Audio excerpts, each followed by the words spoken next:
Bonjour et bienvenue dans un nouvel épisode de la revue Blockchain et crypto-paiement.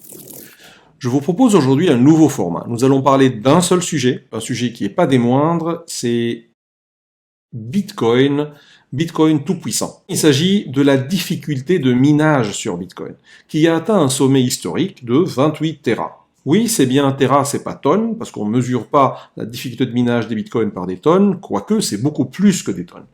1 Tera, c'est 10 à la puissance 12, donc c'est 28 suivi par 12 zéros après. Alors qu'est-ce que ça veut dire en fait? Déjà ça veut dire que c'est très difficile, c'est beaucoup plus difficile, c'est un record historique de difficulté de pouvoir miner des bitcoins sur le réseau. En soi, ce n'est ni une bonne ni une mauvaise nouvelle en soi, mais pour la comprendre déjà, si on prend le dernier bloc, le bloc 729 870, il a un hash, on va dire que c'est presque son identifiant sur la blockchain, et ce hash-là, il se termine par BFE1, nous allons comprendre après c'est quoi ce hash et comment il sert, mais où est-ce qu'on trouve la difficulté? Eh bien, elle est inscrite à chaque fois dans chaque bloc. Par exemple, ce bloc, il a été miné par Pool-in, c'est le pool de mineurs qui ont réussi à résoudre le challenge pour émettre des bitcoins, et donc la difficulté, elle se trouve en plein milieu ici. Donc on voit bien ici la difficulté qui a dépassé les 28 Tera. La difficulté, c'est quelque chose qui s'ajuste, qui s'adapte avec le temps. Donc elle peut augmenter, mais elle peut baisser aussi. Typiquement, depuis quelques mois, lorsque la Chine a interdit le minage en Chine, il y a eu l'exode des mineurs et des nœuds chinois vers le Kazakhstan, les Émirats peut-être, mais aussi vers les États-Unis et vers le Canada. On voit bien qu'il y a eu une baisse très forte de la difficulté, parce qu'il y a eu moins de puissance de calcul sur le réseau, et donc pour maintenir une stabilité et une sécurité, pour pouvoir émettre des blocs chaque 10 minutes en moyenne, la difficulté elle s'est ajustée automatiquement. Mais maintenant, elle a réaugmenté pour même dépasser les sommets historiques. Donc en gros, Bitcoin, il a assimilé l'interdiction, il a dépassé l'interdiction de minage en Chine, même si la Chine était le leader mondial en termes de capacité de minage sur Bitcoin. Dans ce schéma, on voit bien comment le réseau Bitcoin fait de l'auto-ajustement, comment il augmente ou il baisse en vert ici la difficulté. Donc c'est des impulsions pour l'augmenter ou les baisser, correspondantes donc à la difficulté de minage globale du réseau.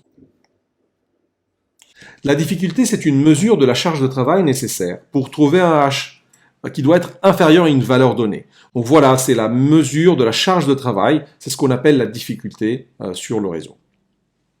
Et donc, comme on l'a vu ici, qui était égal à 28 Tera, on voit bien que sur ce hash-là, qui se termine par BFE1, il commence par une série de zéros. Donc, on voit bien qu'il est inférieur à un certain numéro donné. C'est ce qu'on appelle aussi, quelque part, dans la difficulté, le challenge pour le trouver.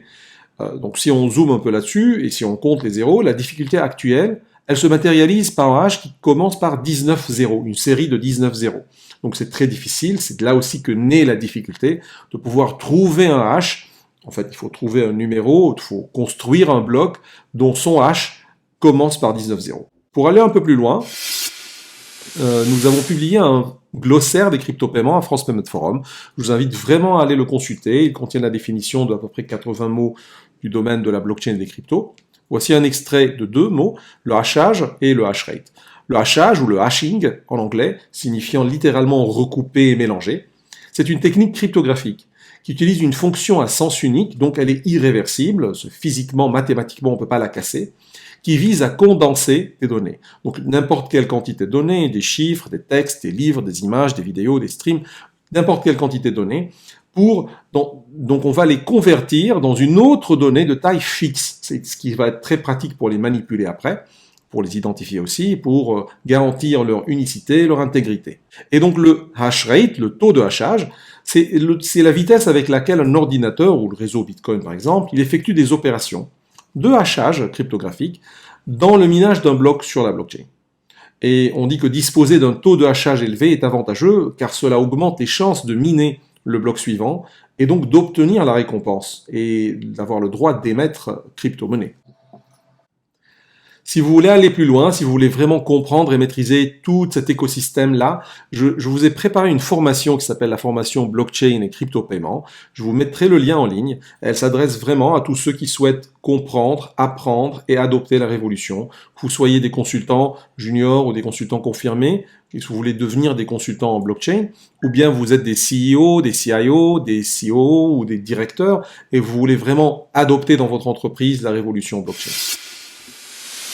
Continuons maintenant sur le sujet du minage. Le hash rate du minage pour la preuve de travail est une mesure de la puissance de calcul de la blockchain de Bitcoin aujourd'hui. Et aujourd'hui, on la mesure à 202 terahash par seconde. Le hash rate de minage est donc un indicateur clé de la sécurité de la blockchain. Et la puissance de hachage, comment on la calcule? Eh bien, elle est estimée à partir du nombre de blocs extraits au cours des dernières 24 heures et de la difficulté actuelle au bloc. Donc la difficulté actuelle, on la connaît, elle est déjà de 28 Tera. Étant donné le temps moyen T entre des blocs minés et des difficultés D, le taux de hachage est estimé par seconde, en H par seconde. Aujourd'hui, on la calcule en terahash, et la formule, elle est H est égal 2 à la puissance 32 fois la difficulté divisée par le temps. Et donc actuellement, comme je l'ai dit, elle est à 202 terahash par seconde. Et vous la voyez ici, d'une façon journalière, on voit bien qu'elle fluctue, simplement parce qu'elle est calculée. C'est pas une donnée fixe, elle est calculée. Et donc, on peut trouver des blocs parfois, par hasard, moins de 10 minutes en moyenne, ou bien parfois un peu plus, ce qui fait qu'elle fluctue. C'est pour ça que j'affiche le même schéma ici, mais sur 30 jours, donc la moyenne sur 30 jours glissante. On a toujours la même période sur un an. Et on voit bien qu'on a dépassé les 202 terahash par seconde et qu'on a assimilé et dépassé la baisse de la puissance du réseau à cause de l'exode des mineurs chinois. Ce schéma, il vous montre aussi les revenus des mineurs en dollars. C'est la valeur totale, attention, de tous les récompenses, donc tous les minages de Bitcoin, plus les frais des transactions pour les mineurs. Et donc on voit bien que chaque jour, on est aujourd'hui entre 40 millions et 60 millions de dollars par jour pour les mineurs. Ici, on voit les revenus des mineurs en pourcentage des volumes des transactions. Vous voyez que c'est très très faible, on est entre 0,8 et 1,3%. Et si on compare ça au montant réel, le coût par transaction, il est vraiment encore très faible. Donc on parle d'un coût de transaction de l'ordre de 3 dollars sur Bitcoin, donc quel que soit le montant, en moyenne, sur une moyenne glissante de 30 jours, on est de l'ordre de 3 dollars ou même pas 2 ou 3 dollars par transaction. L'émission crypto-monétaire, c'est la quantité de nouveaux bitcoins émis à chaque bloc par les nœuds valideurs. Actuellement, elle est fixée à 6,25 bitcoins par bloc. Donc chaque mineur, chaque nœud valideur qui gagne un bloc, qui gagne le challenge, qui résout la difficulté donc de 28 Tera, va gagner 6,25 bitcoins, il va les émettre. Et ça, c'est suite à plusieurs halvings. Donc chaque période, on divise par 2 le droit d'émission. Et actuellement, nous sommes à 6,25 blocs. Ce qui signifie qu'entre chaque ajustement de difficulté, comme on l'a vu, le mineur doit s'attendre à gagner environ la même quantité de Bitcoin quotidiennement. La rentabilité du minage du Bitcoin, elle a augmenté de plus de 14%. Elle a été aussi poussée par non seulement la difficulté et le hash rate, mais surtout par la hausse du prix du Bitcoin, qui a dépassé les 48 000 dollars par Bitcoin aujourd'hui. Donc comme on l'a vu, Bitcoin, il est intelligent, il auto-ajuste sa difficulté selon la disponibilité de puissance de calcul. Environ tous les 2 semaines, c'est exactement tous les 2016 blocs, il fait une maintenance, il ajuste le taux de difficulté pour garantir une moyenne d'émission de blocs chaque 10 minutes.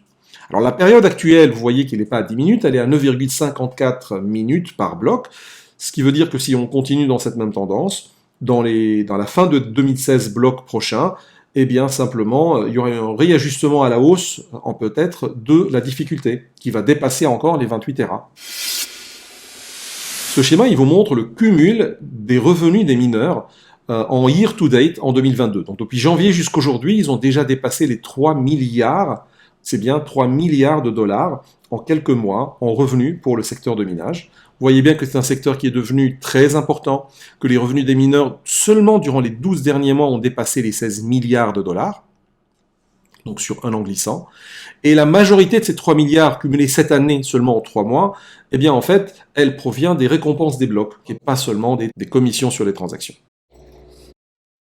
Pour conclure, je vais vous comparer pour vous la puissance de calcul de Bitcoin par rapport à d'autres puissances de calcul des superordinateurs ou bien des réseaux des GAFA. Simplement, si on prend les 202 TH par seconde, un hash, c'est une opération qui prend du calcul, qui fait beaucoup de calculs avec des nombres. Alors, c'est des nombres entiers, c'est pas des nombres réels qui contiennent des virgules, mais c'est des nombres entiers.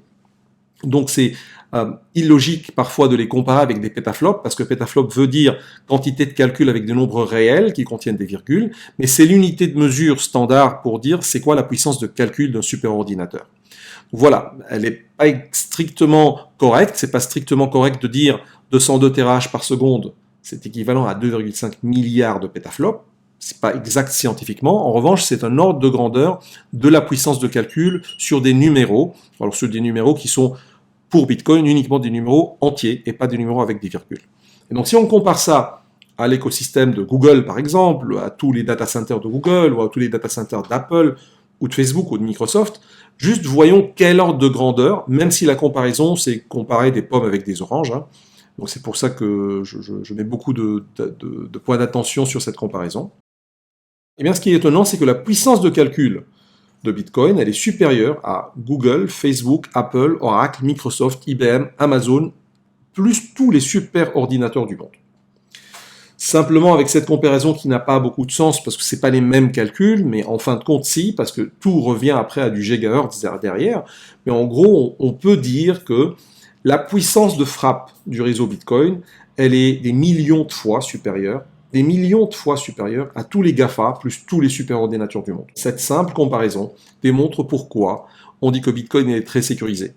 En fait, le niveau de sécurité sur Bitcoin, il est phénoménal. Il n'y a aucune force de frappe, ni en force brute, ni en déni de service qui est capable de ralentir, d'arrêter ou de faire une fraude sur le réseau Bitcoin.